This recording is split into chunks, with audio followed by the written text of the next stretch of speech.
परमाणु कार छोड़कर आखिर मोदी की गाड़ी में क्यों बैठे पुतिन? फॉर्च्यूनर में बैठने की असली वजह कर देगी आपको हैरान। पुतिन और मोदी की मुलाकात देख ट्रंप की बड़ी चिंता। पश्चिमी देशों में मचा जबरदस्त हड़कंप। भारत और रूस के बीच दशकों से चले आ रहे गहरी दोस्ती को दुनिया ने कई बार परखा है। इस बार जो दृश्य देखने को मिला उसने इन संबंधों को एक नई मजबूती और नया रंग दे दिया। रूस के राष्ट्रपति व्लादिमीर पुतिन का भारत आना वैसे तो सिर्फ एक आधिकारिक दौरा था, लेकिन जिस तरह प्रधानमंत्री नरेंद्र मोदी ने उन्हें स्वागत देने से लेकर उनके विदाई तक हर कदम पर अपने व्यक्तिगत स्नेह, राजनीतिक संकेत और कूटनीतिक चातुर्य का अनोखा मेल दिखाया, इसने इस दौरे को राजनीतिक दुनिया में असामान्य रूप से प्रभावशाली बना दिया। पुतिन 2 दिन के इस विशेष दौरे पर भारत आए। भारत की सरजमी पर पैर रखते ही उन्होंने वो दृश्य देखा जिसकी शायद उन्हें कभी उम्मीद नहीं थी। पीएम मोदी खुद प्रोटोकॉल तोड़कर उनका स्वागत करने पहुंचे। कूटनीति में प्रोटोकॉल तोड़कर स्वागत करना एक बहुत बड़ा संदेश होता है। ये बताता है कि मेहमान नेता के साथ संबंध सिर्फ औपचारिक नहीं बल्कि व्यक्तिगत स्तर पर भी गहरे और भरोसे पर आधारित है। मोदी ने पुतिन को गले लगाया, मुस्कान शेयर की और दुनिया के कैमरों ने उस पल को बार बार कैद किया।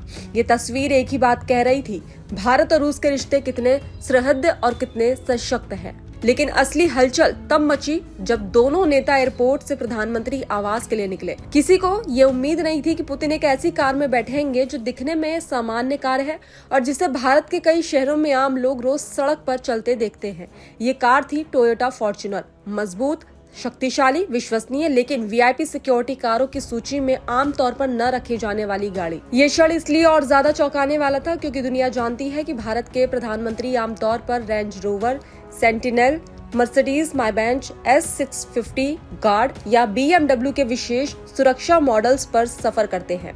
वहीं रूस के राष्ट्रपति पुतिन की सुरक्षा तो और भी कठोर होती है। वे लगभग हमेशा अपनी कार का ऑरस सीनेट के साथ चलते हैं, जिसे दुनिया की सबसे सुरक्षित प्रेसिडेंशियल कारों में गिना जाता है। ये कार इतनी सुरक्षित है कि इसे चलता फिरता दुर्ग कहा जाता है। फिर भी इन दोनों नेताओं ने अपनी अपनी हाई सिक्योरिटी कारें छोड़ दी और एक साधारण दिखने वाली फॉर्च्यूनर में बैठकर निकल पड़े। ये दृश्य सिर्फ भारत ही नहीं बल्कि अमेरिका, यूरोप और एशिया के राजनीतिक गलियारों में चर्चा का केंद्र बन गया। आखिर ऐसा क्या हुआ कि दोनों नेताओं ने असामान्य फैसला लिया? क्या ये कोई कूटनीतिक संकेत था? क्या ये सामरिक विश्वास का प्रदर्शन था या फिर ये सुरक्षा रणनीति का एक अनोखा उदाहरण? यहाँ कहानी का तकनीकी पक्ष समझना जरूरी है। फॉर्च्यूनर भले ही रोजमर्रा की सड़क पर दिखने वाली कार हो, लेकिन इस बार जो फॉर्च्यूनर इस्तेमाल हुई वो पूरी तरह से मॉडिफाई थी। इसे खास तौर पर पुतिन की सुरक्षा को ध्यान में रखकर तैयार किया गया था। रूसी सुरक्षा एजेंसियों ने भारत आने से पहले ही इसकी पड़ताल की थी। कार की बनावट, इंजन क्षमता, steel body strength, bullet proofing और इंटीरियर सिक्योरिटी सिस्टम की जांच की गई थी।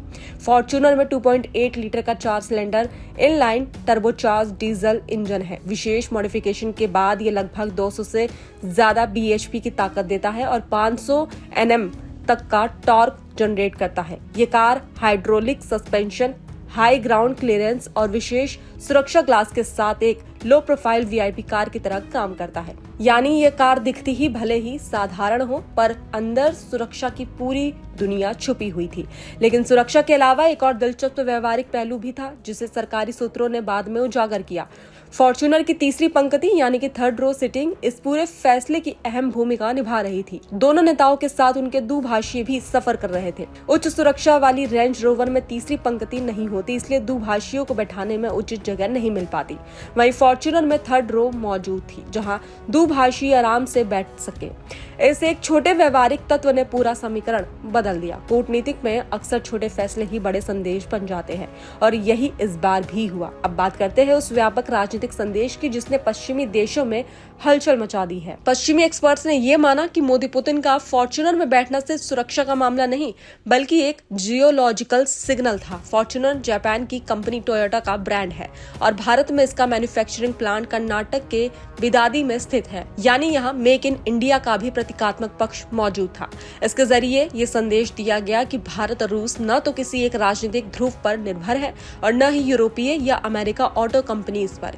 ये संकेत भी था कि भारत अब अपनी पहचान, अपने विकल्प और अपनी प्राथमिकताएं स्वयं निर्धारित करता है, चाहे वो सुरक्षा हो या कूटनीति। यहाँ एक और दिलचस्प पहलू है जो अमेरिका के राष्ट्रपति डोनाल्ड ट्रंप से जुड़ा है। ट्रंप लंबे समय से भारत रूस संबंधों को कमजोर करने की कोशिश करते रहे थे। कभी रूस से तेल आयात पर दबाव, कभी भारत पर टैरिफ बढ़ाने की रणनीति, लेकिन उनके ये प्रयास असफल रहे। मोदी और पुतिन ने हर बार अपने रिश्तों को सुदृढ़ बनाए रखा और इस बार भी फॉर्च्यूनर कूटनीति ने उन्हीं प्रयासों पर अप्रत्यक्ष चोट कर दी। विदेशी मीडिया ने भी ये लिखा कि मोदी पुतिन की ये यात्रा ट्रंप और पश्चिम को एक राजनयिक संदेश थी। ट्रंप ने भी इसी दौरान एक बयान दिया, मैं अभी अमेरिकी जहर से निपट रहा हूं। हालांकि इसका संदर्भ स्पष्ट नहीं था, पर वैश्विक राजनीति में इसे इसी यात्रा से जोड़कर देखा गया। पुतिन ने भी भारत की सराहना करते हुए कहा कि दुनिया ने भारत की दृढ़ नीति को देखा है और ऐसे देश को अपने नेतृत्व पर गर्व हो सकता है।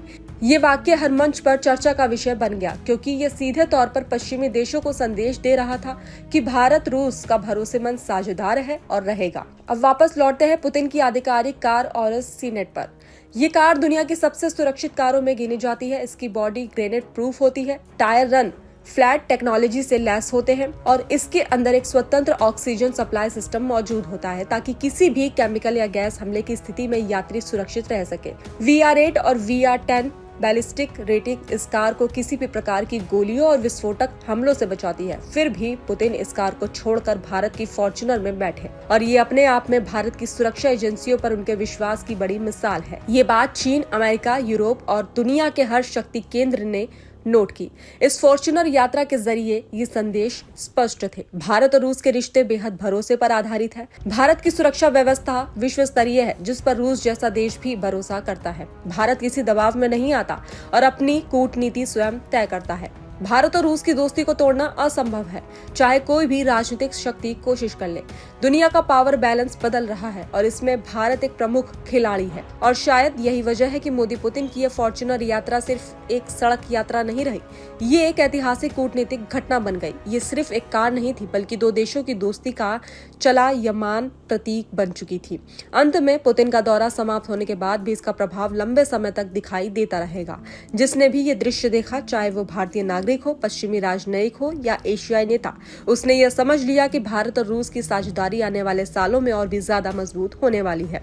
मोदी और पुतिन का साथ बैठना, एक ही कार में यात्रा करना, एक दूसरे का हाथ थामना, ये सब उन गहरे संबंधों का प्रतीक है जो आने वाले वैश्विक राजनीति में भारत की भूमिका को निर्णायक बनाएंगे।